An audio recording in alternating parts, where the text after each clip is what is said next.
राधे राधे दोस्तों, मैं प्रियंका सिंह स्वागत करते अपने यूट्यूब चैनल पर। दोस्तों बहुत अच्छा एक सोहर उठान के सुना रहे हैं, बहुत ही प्यारा है। ननद भाभी नोक-झोंक सुनिएगा। वीडियो पसंद आए तो लाइक कीजिएगा, चैनल को सब्सक्राइब कीजिएगा, तो शेयर कीजिएगा। धन्यवाद। सोना न के काजार बटाना नद काजार पारे ननद काजार पारे न्यू हो बाबी काजारा पड़ले आना मोला काजना हमारे बड़ी कंगना हमारे बड़ियो बाबी काजारा पड़ल ना मोला कंगना हमारे बड़ी कंगना हमारे बनु चुमू ननदी तोरो हटवा गुलाब जैसा होठवा गुलाब जैसा होठवा नु नंदा हमारा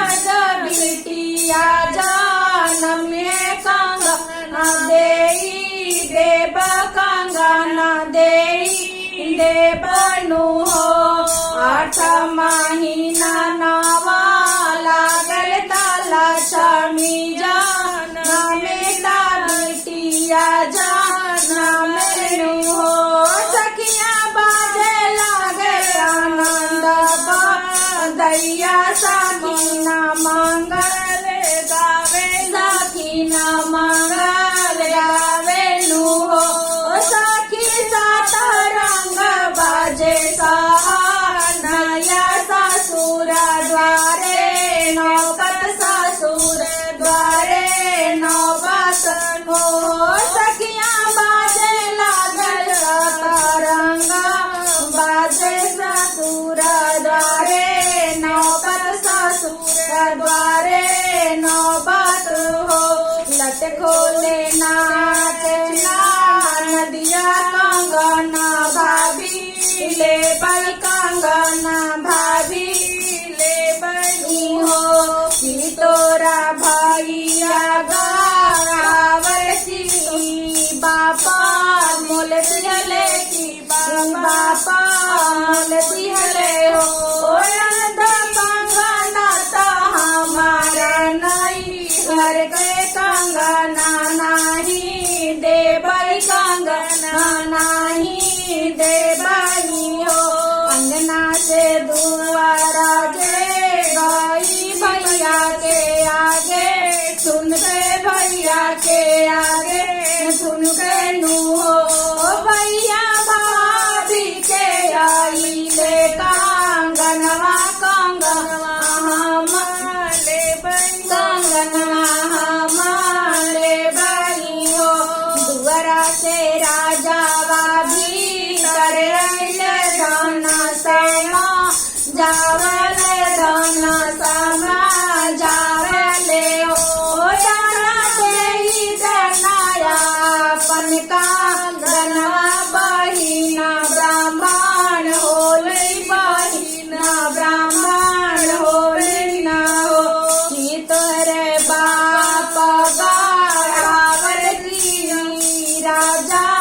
मोल किनला की राजा मोल किनला हो राजा कंगना ता हमारा नहीं हर के कंगना नहीं देवल कंगना नहीं देवली हो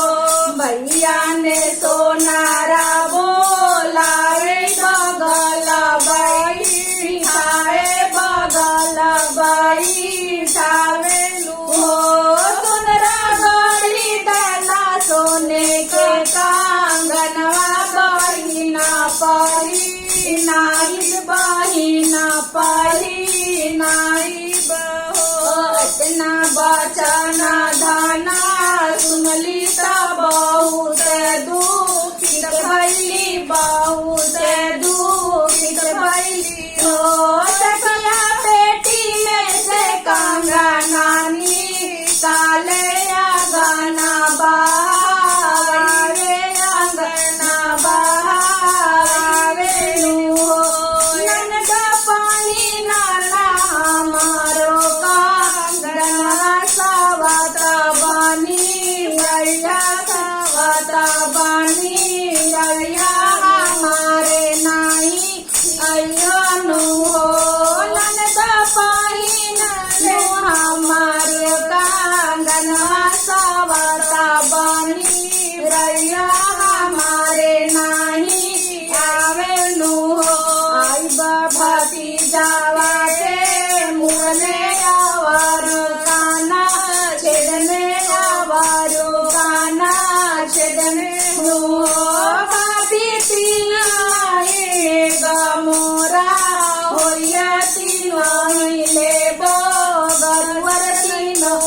ले बगरुआरू हो